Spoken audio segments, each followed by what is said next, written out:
What's up, y'all? It's KJ here, personal trainer out of Charlotte, North Carolina. Welcome to G Class.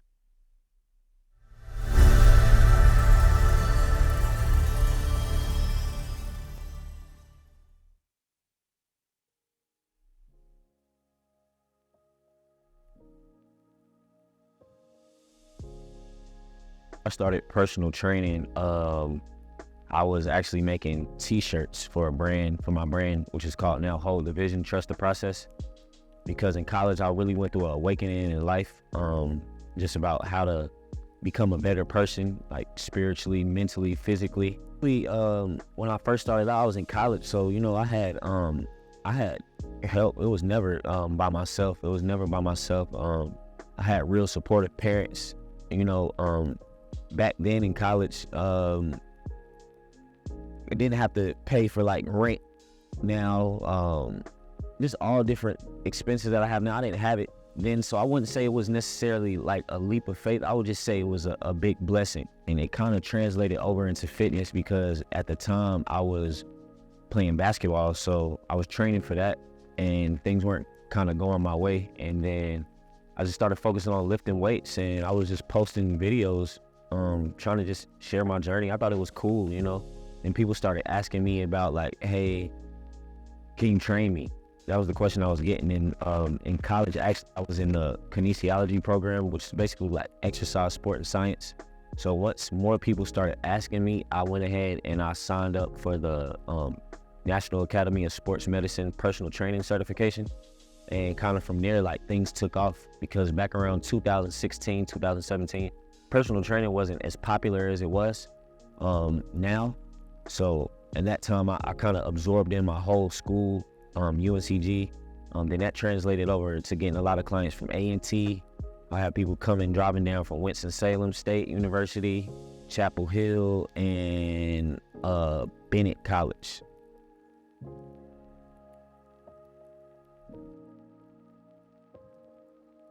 The leap of faith started to come in when I had to expand. And I would say the biggest leap of faith that I had was transitioning from Greensboro to Charlotte, because it was like extremely hard. All of my friends were moving on from college. I was kind of still in Greensboro training people, and it was just like, I want to get back closer to home, closer to my parents, to childhood friends and stuff. So I ended up buying a station wagon just from like some local car dealership for about $2,500. I already had a lot of workout equipment because I was training a lot, working out a lot. So I would drive down to Charlotte on the weekends and train people outside. That's how it started. But in that time, I was spending more time in Charlotte. My clientele in Greensboro started to go down, and I knew that this is why I wanted to come back first. This is where, because I don't know where I'm going to end up at. I knew this is where I wanted to come back. So I ended up having to transition here. That was like a real leap of faith, switching in business over. I had to move back home for maybe 2 or 3 months. It was definitely times where I thought I wasn't gonna make it, or I thought I wasn't make it, or I wasn't gonna make it. But like I'm a real faithful person to God, so I had to become intentional about my prayers and the things that I wanted. And after being like feeling broken, stuff like that, not knowing if I was gonna make it, things started to change. You feel me? And I know that it was a test of my faith, but one thing I never did was give up. In college, I read a book called, it was about social entrepreneurship. And one of the best ways to grow in entrepreneurship is solving a problem. You do have people out here that might be money. But when you're solving a problem and you're helping people out, like everything naturally, financially is gonna flow.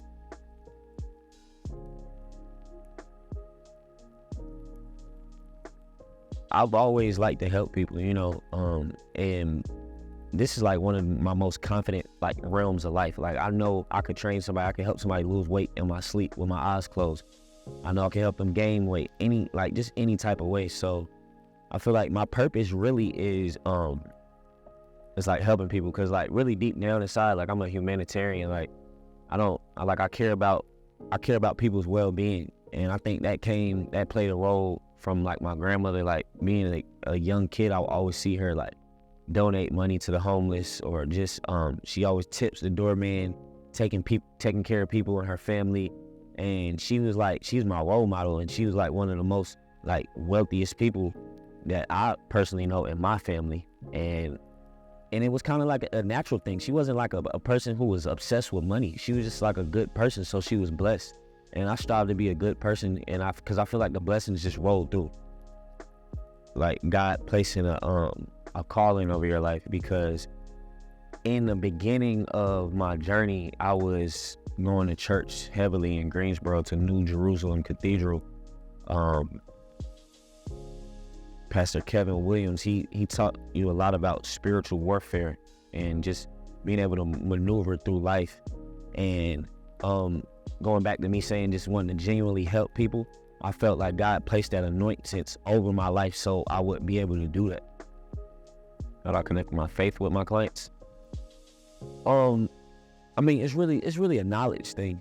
I think it's really getting that bachelor's in kinesiology, getting that certifications, getting all that experience. I think it's kind of like a natural thing based on knowledge.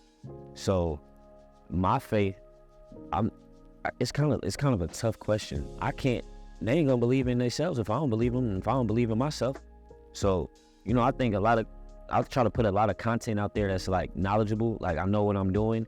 And I also try to talk about like faith and perseverance and going through adversity. And I think that's how like a lot of my clients are able to identify themselves in me, and vice versa. I mean, the challenge is like staying in business, adapting over time with trends. TikTok Reels came out. Like when I first started doing this, Instagram it was popping, it was popular, but like now they got all type of like different ways to enhance running ads, collabing on posts. So I think it's just staying up to date with trends. And then, just being an entrepreneur, you're going to go through your peaks and you're going to go through your valleys. Like I've never had a 9-to-5 job in my life. So I'm really out here doing this off faith. And people will ask me, like, I put my faith in God, because there been times where I felt like I wasn't going to make it. Sorry, like it makes me emotional. Like, because this is my life. But my dad, my mom, my grandparents, my cousins, my family, all of my clients, everything. Like, I feel like all my friends, everybody, like a lot of people knew how hard I was going. And people can't like really support you every single day when they want to, but yeah, for the most part, like I touched a lot of people.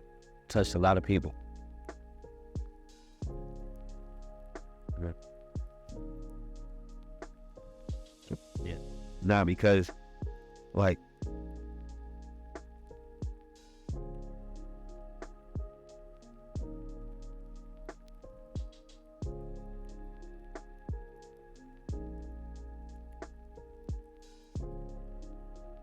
I kind of feel like I'm going through like a spiritual awakening right now, because I cut like a lot of bad habits out, and I just been seeing like God really work in my life. I picked up a lot of new clientele over the past few months. Like now I'm working with a lot of 5-6-year-old kids and stuff like that. And they're coming in. It started off with one. It started off with one probably a month ago. I got like maybe 10 or 12 of them now. So, and that was just a month ago. But yeah, the process is not easy. It's not easy at all. People will look at me and think like I just got everything figured out. But I'm not the type of person. I'm not going to really come out and be like, I'm going through this, I'm going through that. Like, I need help with this, I need help with that. Like, that's just basically like how I was raised. But, like I can't, like I told you, I got both of my parents in my life. So I'm my only child. So being able to really just come to them like in any type of way, shape, form, or fashion and not be judged is like really good. I have a few friends that I feel like I can come to like that. But like my parents were like, they really helped me out because I'm not going to show no signs of weakness. You know what I'm saying? I'm not going to give that out to the public because for what? You feel me? For what? I want to be looked at as like a strong person, but I also want people to know that like I have to go through things too. Like I had to go through a lot just to get here. A lot. Still. You feel me? But I wouldn't have it any other way because I like to work hard. I like to persevere. I like to keep my faith strong, stuff like that.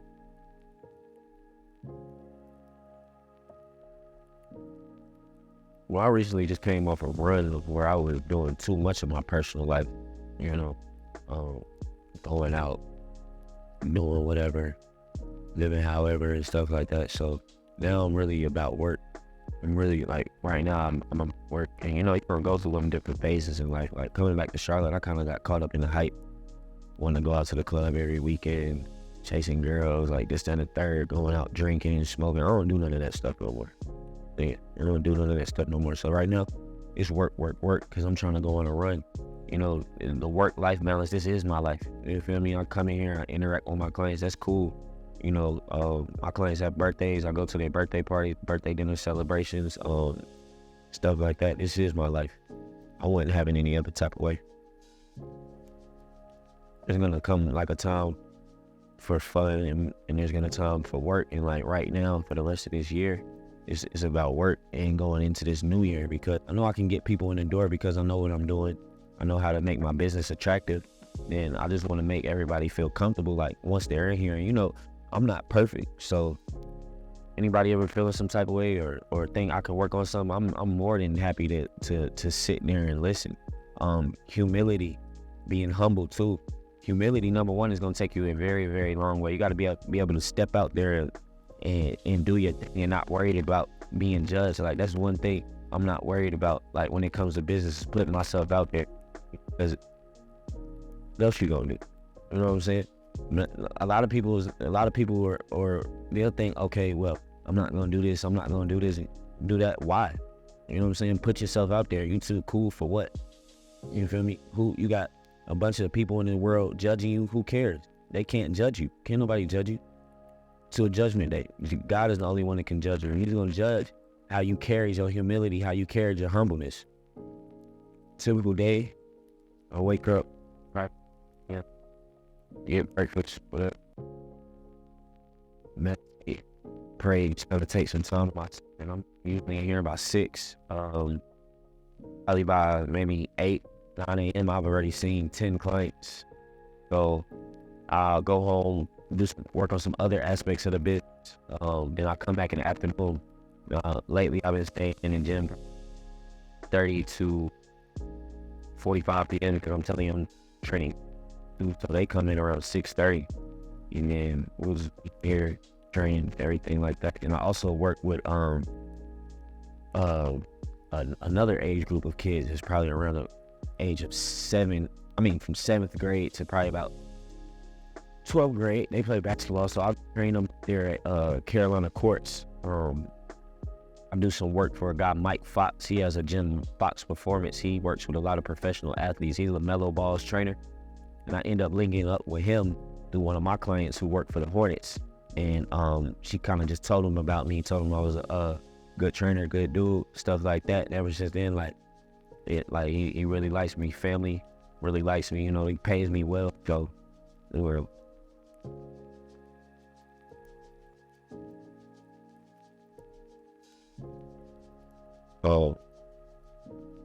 being in this gym here, because I told you I started training outside.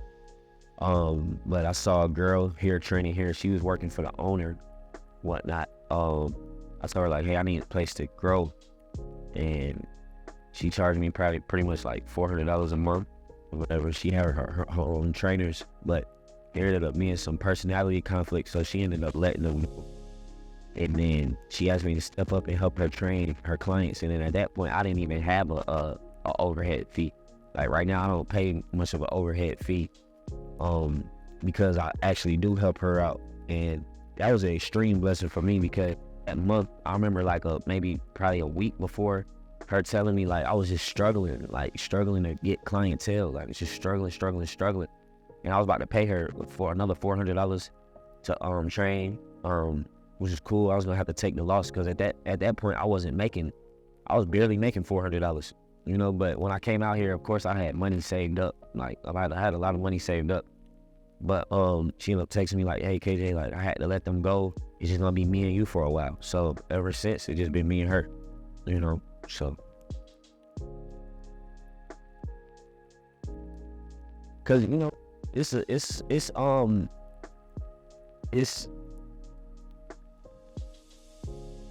it's different than same run.